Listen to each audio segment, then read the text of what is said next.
Hello, my name's Mattie. Welcome to my Storyland. The Thing in the Moonlight is a short story sometimes attributed to Chapman Miske and sometimes to H.P. Lovecraft.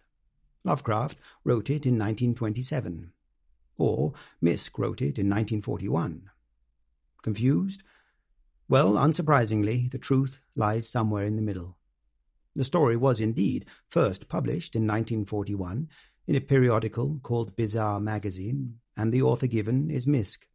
It begins with an unnamed narrator telling us of a letter written by an illiterate man.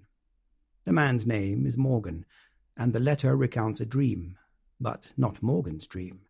It describes the dream of another, a man named Howard Phillips, a man neither Morgan nor the narrator appear to know. And here's the crux of it. The dream that Phillips describes in the fictional letter is an almost perfect recreation of an actual dream that Lovecraft had had, a dream he described in vivid detail in a letter that he wrote to a friend in 1927.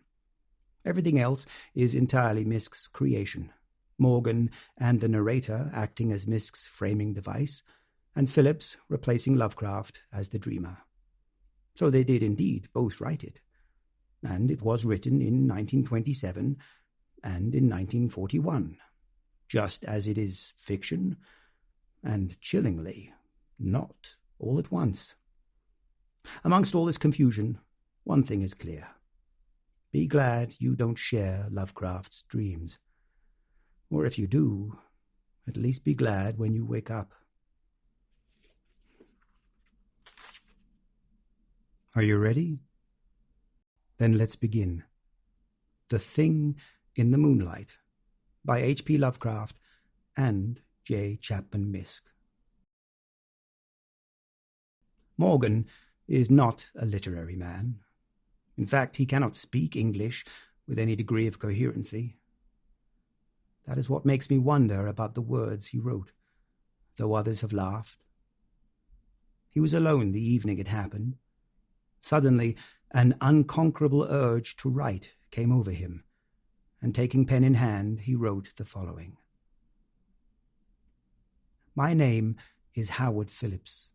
I live at 66 College Street in Providence, Rhode Island.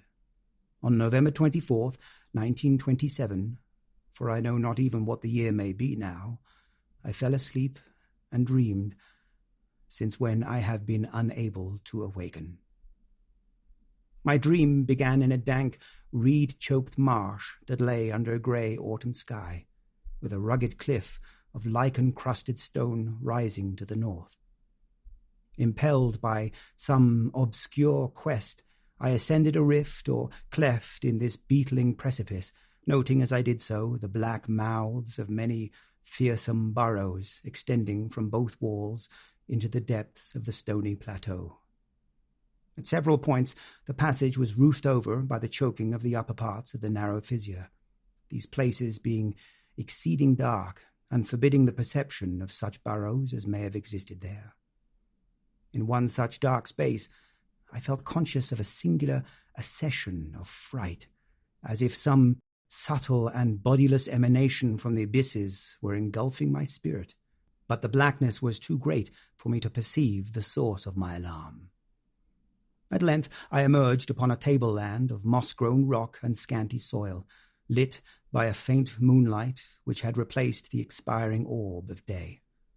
Casting my eyes about, I beheld no living object, but was sensible of a very peculiar stirring far below me, amongst the whispering rushes of the pestilential swamp I had lately quitted.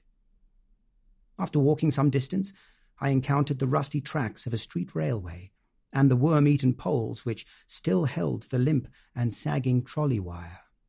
Following this line, I soon came upon a yellow vestibuled car numbered 1852, of a plain, double-trucked type common from 1900 to 1910. It was untenanted, but evidently ready to start, the trolley being on the wire, and the air brake now and then throbbing beneath the floor. I boarded it, and looked vainly about for the light switch, noting as I did so the absence of the controller handle, which thus implied the brief absence of the motorman. Then I sat down in one of the cross seats of the vehicle. Presently I heard a swishing in the sparse grass toward the left, and saw the dark forms of two men looming up in the moonlight. They had the regulation caps of a railway company, and I could not doubt that they were conductor and motorman.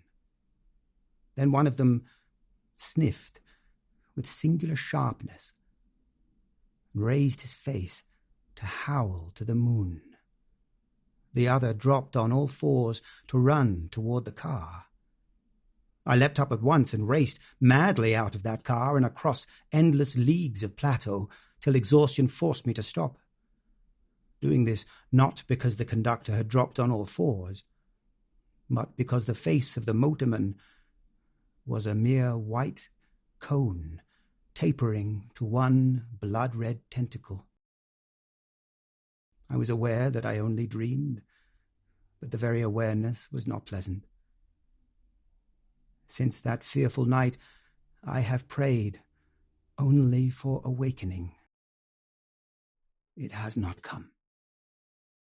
Instead, I have found myself an inhabitant of this terrible dream world.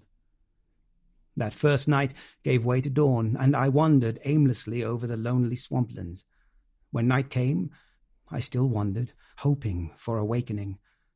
But suddenly I parted the weeds and saw before me the ancient railway car, and to one side a cone-faced thing lifted its head, and in the streaming moonlight howled strangely.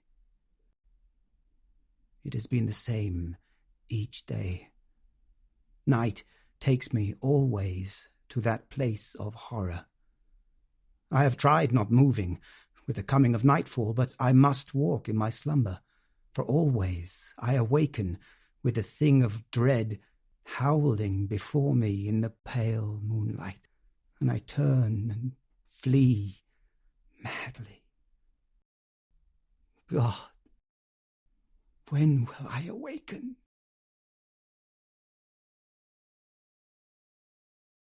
This is what Morgan wrote.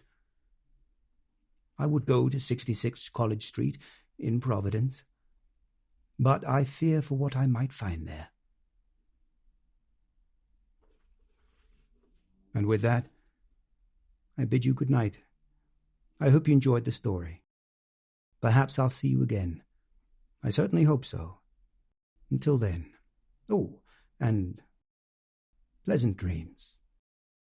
Hello, Mattie here. Thanks for watching me read stuff. There are lots more videos of me reading stuff over on my channel, and if there's other stuff you'd really like me to read, just let me know in the comment section below. Don't forget to hit the like and subscribe buttons, and I upload new videos all the time, so maybe hit the bell icon too, so you can get notified when new stuff comes out.